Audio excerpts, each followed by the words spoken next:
Espíritu Santo, fuente de luz, ilumínanos. Salmo 38. Salmo de David en memoria. Señor, no me reprendas por tu enojo, ni me castigues por tu indignación, porque me han traspasado tus flechas y tu brazo se descargó sobre mí. No hay parte sana en mi carne a causa de tu furor. No hay nada intacto en mis huesos a causa de mis pecados. Me siento ahogado por mis culpas. Son como un peso que supera mis fuerzas. Mis heridas hieden y supuran a causa de mi insensatez.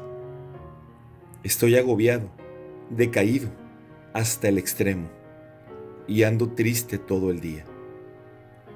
Siento un ardor en mis entrañas y no hay parte sana en mi carne.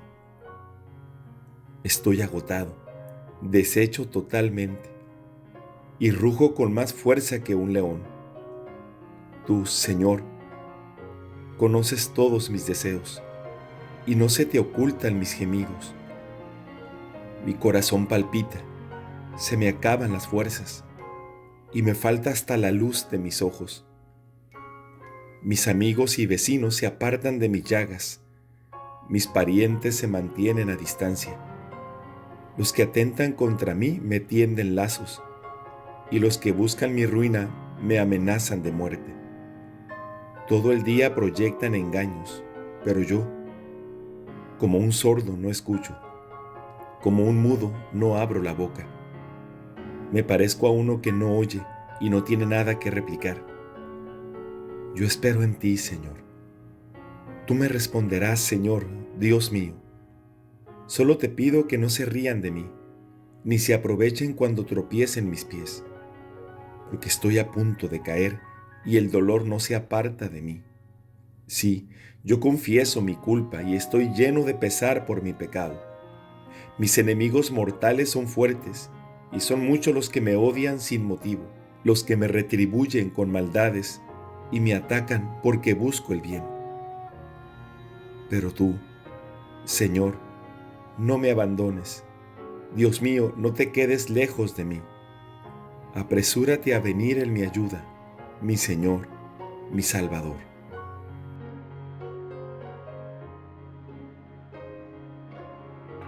365 días al encuentro con la palabra de Dios. Día 77.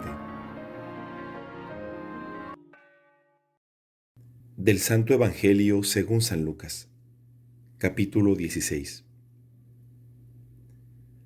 Decía también a los discípulos: había un hombre rico que tenía un administrador, el cual acusaron de malgastar sus bienes. Lo llamó y le dijo: ¿qué es lo que me han contado de ti? Dame cuenta de tu administración, porque ya no ocuparás más ese puesto. El administrador pensó entonces: ¿qué voy a hacer ahora que mi señor me quita el cargo? ¿Cavar? No tengo fuerzas. ¿Pedir limosna? Me da vergüenza.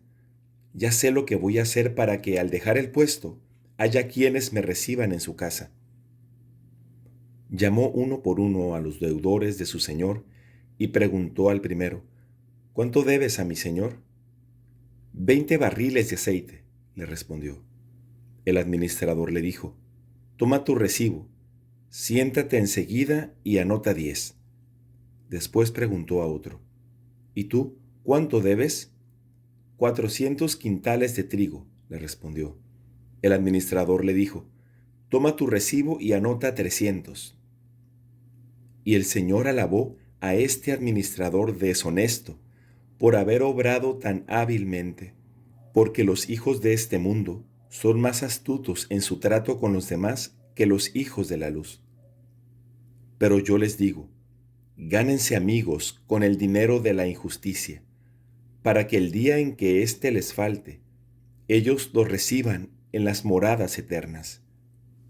El que es fiel en lo poco, también es fiel en lo mucho, y el que es deshonesto en lo poco, también es deshonesto en lo mucho. Si ustedes no son fieles en el uso del dinero injusto, ¿quién les confiará el verdadero bien? Y si no son fieles con lo ajeno, ¿quién les confiará lo que les pertenece a ustedes? Ningún servidor puede servir a dos señores, porque aborrecerá a uno y amará al otro, o bien se interesará por el primero y menospreciará al segundo. No puede servir a Dios y al dinero. Los fariseos, que eran amigos del dinero, escuchaban todo esto y se burlaban de Jesús. Él les dijo: Ustedes aparentan rectitud ante los hombres, pero Dios conoce sus corazones, porque lo que es estimable a los ojos de los hombres resulta despreciable para Dios. La ley y los profetas llegan hasta Juan. Desde entonces se proclama el reino de Dios, y todos tienen que esforzarse para entrar en él. Es más fácil que dejen de existir el cielo y la tierra antes que desaparezca una coma de la ley. El que se divorcia de su mujer y se casa con otra, comete adulterio, y el que se casa con una mujer abandonada por su marido, comete adulterio. Había un hombre rico que se vestía de púrpura y lino finísimo, y cada día hacía espléndidos banquetes. A su puerta, cubierto de llagas, yacía un pobre llamado Lázaro, que ansiaba saciarse con lo que caía de la mesa del rico, y hasta los perros iban a lamer sus llagas. El pobre murió y fue llevado por los ángeles al seno de Abraham. El rico también murió y fue sepultado. En la morada de los muertos, en medio de los tormentos, levantó los ojos y vio de lejos a Abraham y a Lázaro junto a él. Entonces exclamó: Padre Abraham, ten piedad de mí, y envía a Lázaro para que moje la punta de su dedo en el agua y refresque mi lengua, porque estas llamas me atormentan. Hijo mío, respondió Abraham, recuerda que has recibido tus bienes en vida, y Lázaro, en cambio, recibió males. Ahora él encuentra aquí su consuelo, y tú el tormento. Además, entre ustedes y nosotros se abre un gran abismo, de manera que los que quieren pasar de aquí hasta allí no pueden hacerlo, y tampoco se puede pasar de allí hasta aquí. El rico contestó: Te ruego entonces, Padre, que envíes a Lázaro a la casa de mi padre, porque tengo 5 hermanos, que él los prevenga, no sea que ellos también caigan en este lugar de tormento. Abraham respondió: Tienen a Moisés y a los profetas, que los escuchen. No, padre Abraham, insistió el rico, pero si alguno de los muertos va a verlos, se arrepentirán. Pero Abraham respondió: Si no escuchan a Moisés y a los profetas, aunque resucite alguno de entre los muertos, tampoco se convencerán.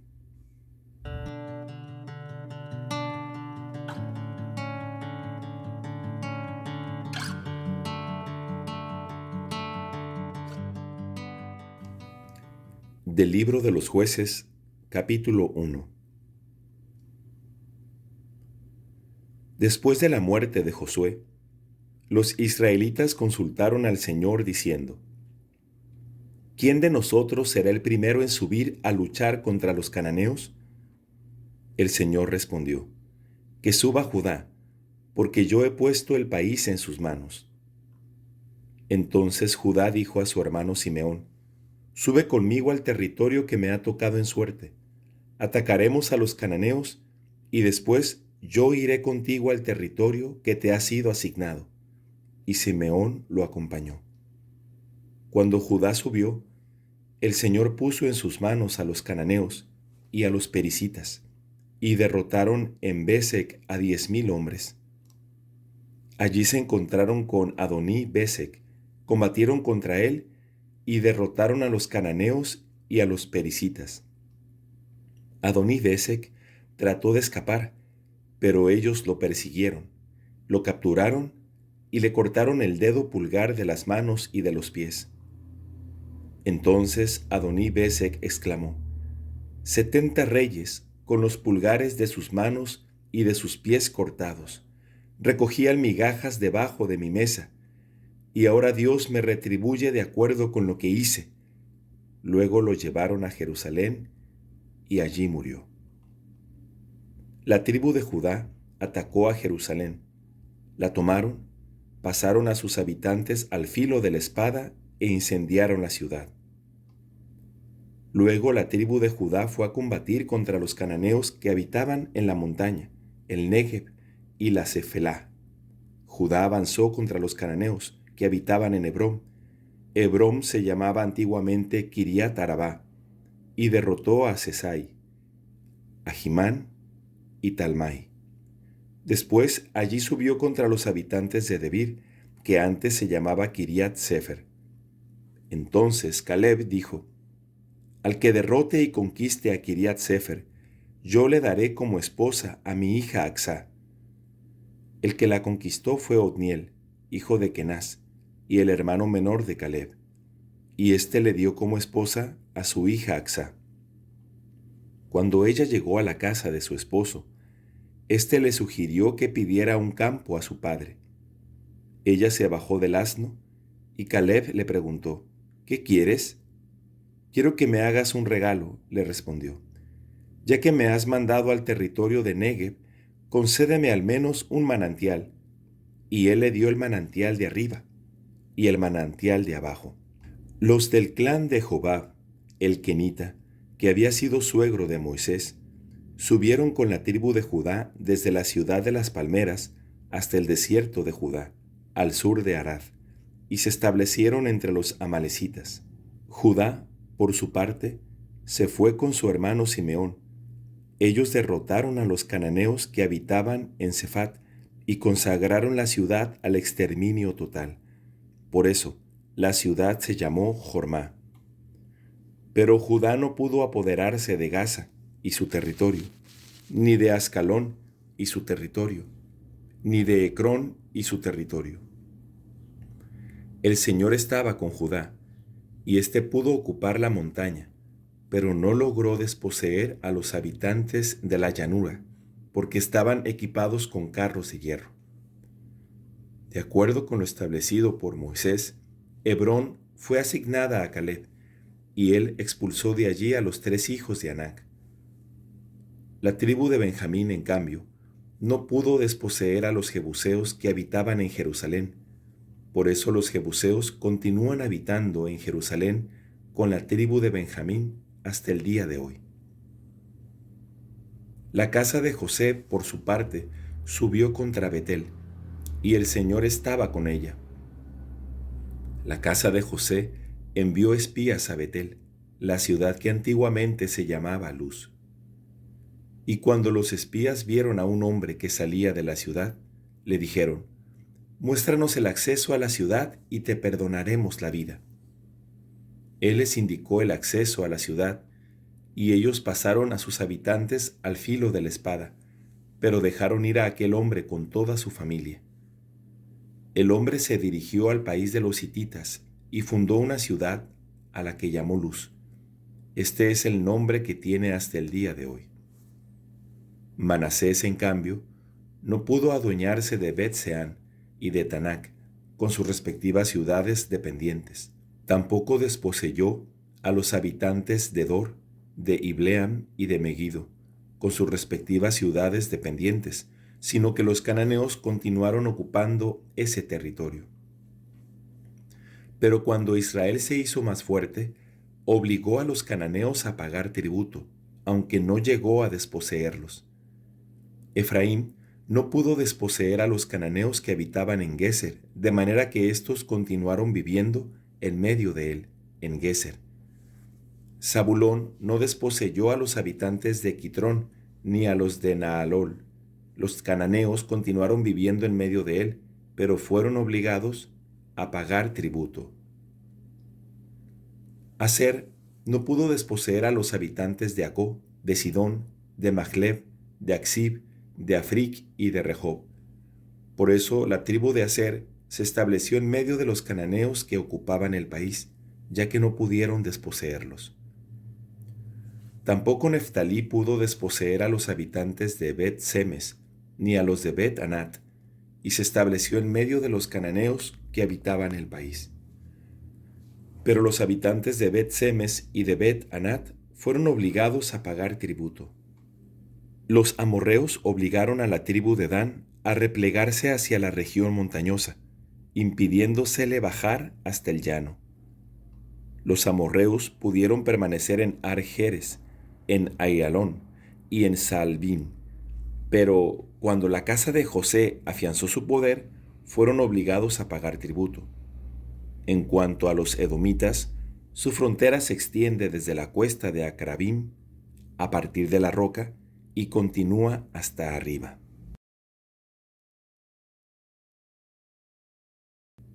Del libro de los Jueces, capítulo 2. El ángel del Señor subió a Gilgal, a Bochim, y dijo: Yo los hice subir de Egipto, y los introduje en la tierra que prometí a sus padres con un juramento. También dije: Jamás quebrantaré mi alianza con ustedes. Pero ustedes no harán ninguna alianza con los habitantes de este país, y destruirán sus altares. A pesar de eso, no escucharon mi voz. ¿Por qué han obrado así? Por eso les digo: no expulsaré a esos pueblos delante de ustedes. Ellos no dejarán de hostigarlos, y sus dioses serán una trampa para ustedes. Y mientras el ángel del Señor dirigía estas palabras a los israelitas, el pueblo se puso a llorar a gritos. Por eso llamaron a aquel lugar Bochim, que significa los que lloran, y ofrecieron allí sacrificios al Señor. Josué despidió al pueblo, y los israelitas se fueron cada uno a su herencia para tomar posesión del país. El pueblo sirvió al Señor mientras vivió Josué, y durante toda la vida de los ancianos que le sobrevivieron y que habían visto las hazañas del Señor en favor de Israel. Josué, hijo de Nun, el servidor del Señor, murió a la edad de 110 años. Lo enterraron en el territorio de su propiedad, en Timnat Serach, en la montaña de Efraín, al norte del monte Gaas. Y cuando toda aquella generación fue a reunirse con sus padres, surgió una nueva generación que no conocía al Señor, ni la obra que había hecho en favor de Israel. Los israelitas hicieron lo que es malo a los ojos del Señor, y sirvieron a los Baales. Abandonaron al Señor, el Dios de sus padres, que los había hecho salir de Egipto. Fueron tras de otros dioses, los dioses de los pueblos vecinos, y se postraron delante de ellos, provocando así la indignación del Señor. Abandonaron al Señor para servir a Baal y a Astarte. Por eso, la ira del Señor se encendió contra Israel. Él los puso en manos de salteadores, que los despojaron, los entregó a los enemigos que tenían a su alrededor, y no pudieron oponerles resistencia. En todas las campañas, la mano del Señor se ponía en contra de ellos para hacerles mal, como el mismo Señor lo había dicho y jurado. Así se encontraron en una situación muy angustiosa. Entonces el Señor suscitaba jueces que salvaban a los israelitas del poder de los salteadores. Pero los israelitas no escuchaban a sus jueces, sino que se prostituían yendo detrás de otros dioses y postrándose delante de ellos. Se desviaban muy pronto del camino seguido por sus padres, que habían obedecido los mandamientos del Señor. Ellos, en cambio, no hacían lo mismo. Cuando el Señor les suscitaba jueces, estaba con el juez y lo salvaba de las manos de sus enemigos mientras vivía el juez, porque se compadecía de los gemidos que les provocaban sus opresores y perseguidores. Pero cuando moría el juez, volvían a pervertirse más aún que sus antepasados. Iban detrás de otros dioses para servirlos y postrarse delante de ellos, sin renunciar en nada a sus malas acciones y a su conducta obstinada. La ira del Señor se encendió contra Israel, y él les dijo: ya que este pueblo ha quebrantado mi alianza, la que yo prescribí a sus padres, y no ha escuchado mi voz, tampoco yo arrojaré de su presencia a ninguna de las naciones que dejó Josué cuando murió. Esto lo hacía para probar a Israel por medio de ellas, y para ver si seguían el camino del Señor como lo habían seguido sus padres. Por eso el Señor, en lugar de expulsar inmediatamente a esas naciones, las dejó en paz y no las entregó en manos de Josué.